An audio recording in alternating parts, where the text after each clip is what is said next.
Hello, welcome to the first legit video on this channel. Disclaimer, I'm not good at YouTube. Also, don't hurt yourself attempting anything I do here. Anyways, I'm doing a Mk3 brake swap essentially that includes knuckles, hubs, bearings, calipers, lower ball joints from a Mk3 to a Mk2 Volkswagen. I'm using early Volkswagen 1985, so new ball joints are necessary, but you're going to need essentially everything on the table here, which is the knuckles, hubs, calipers, brake rotors, which aren't in frame, wheel bearings, all for a Mk3. Pretty easy to get your hand on at any junkyard. You can go, I robbed those knuckles out of a junkyard for like 20 bucks. Wheel bearings are, you know, 30 bucks a piece or something. Rock Auto has all this stuff too. But it's a good idea for an upgrade on the Mk2 chassis, in my opinion, because you get a bit bigger brake discs, and they're ventilated, so they cool off. You know, you don't get nearly as much brake fade, even though, you know, Mk2 is not really even that heavy. So, you know, you really got to be using the brakes to get these things going, but just for peace of mind. And I mean, like, look at how small they are. They're just dinky, tiny little rotors. You know, they're for 13-inch rims or something like that. Anyways, the spline difference on the inside, there's no difference actually. The axles will fit just right in there. So that's really nice. You don't even have to get new axles for this, just hubs, bearings, knuckles, and ball joints. I'm going to be doing the steering rack and pinion, a rebuild on that in this video, along with new tie rod ends just cuz. But here's a Blue Point Allen key box. Got Allens and Torx. Great box to have, especially for, well, you know, just anything. I've used this box for everything and anything. Pulling the old rotors off, or pulling the old calipers off of this thing, not too bad. You just got to watch out. Sometimes the bolts on the inside that hold the calipers onto the knuckle will want to strip out on you if they haven't been removed in a while. It's pretty easy for me here because I've been in and out of the front end of this car a couple dozen times at least. I put coilovers on it, which you won't see, which sucks, but I mean, they're pretty straightforward. You can figure it out. I mean, if you're going to attempt to do this stuff, you should really have some mechanical, you know, prowess. Prowess is a loose term, but you should know what you're doing with a wrench, really. Brake pads, look at that. 4 years. They still look new. These cars don't even use brakes. It's hilarious. Not enough power too, really.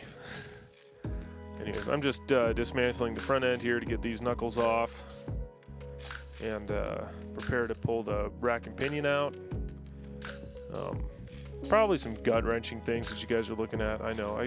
Listen, dude, I'm just doing it. I'm flying by the seat of my pants. I'm out here. I'm doing it. Whatever. All in parts stores. Look at this idiot. Yeah.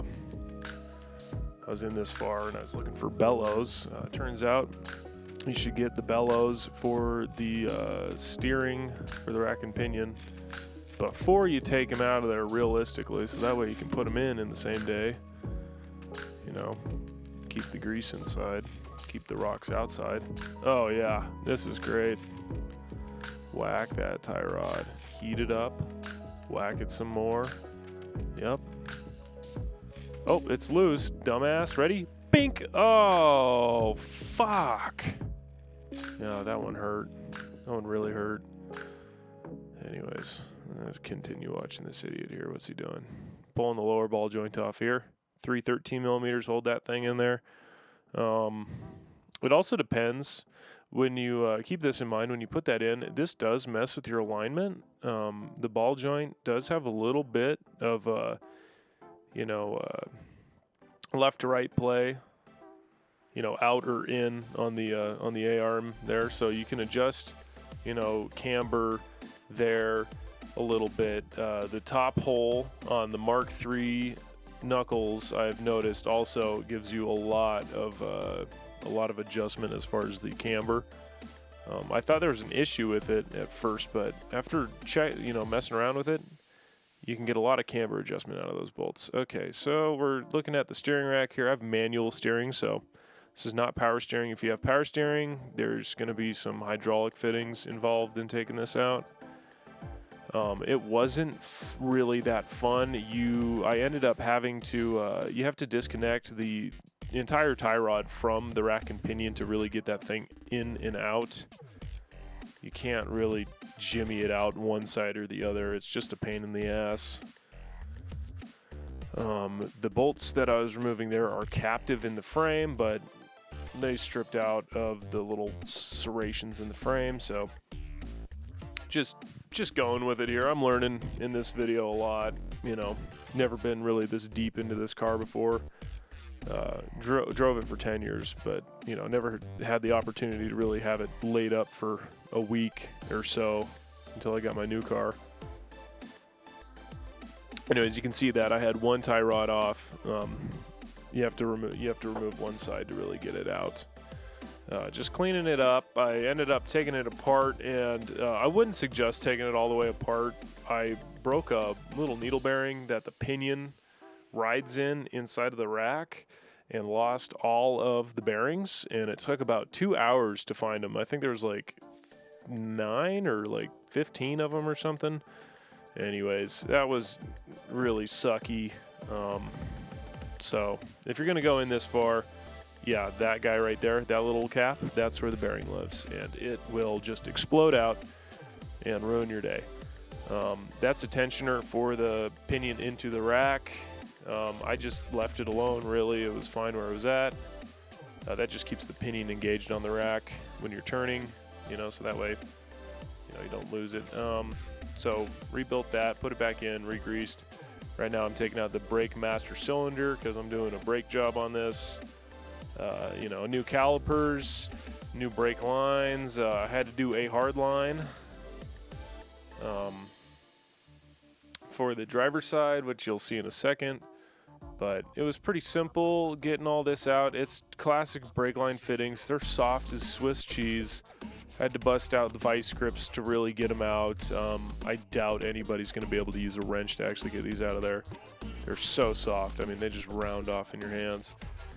But, you know, you get what you can done, and don't get it right, just get it running. So, inside actually was really clean. I was surprised, but it was leaking. It was leaking like a sieve. I just decided, screw it. And they're like, you know, $30 online or something to replace these. So, those two things sticking out were the brake bias for the rear too. You don't want to mix up what side those go on. You want to keep those on the same side. There's that new brake line you see there, that shiny copper.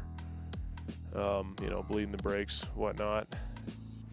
And it's about this time that I actually got fed up with filming. I was just getting really tired. So I didn't actually get any installation video, which really sucks. But it's pretty straightforward. It goes together the same way. It comes apart just with the new stuff in place of the old stuff.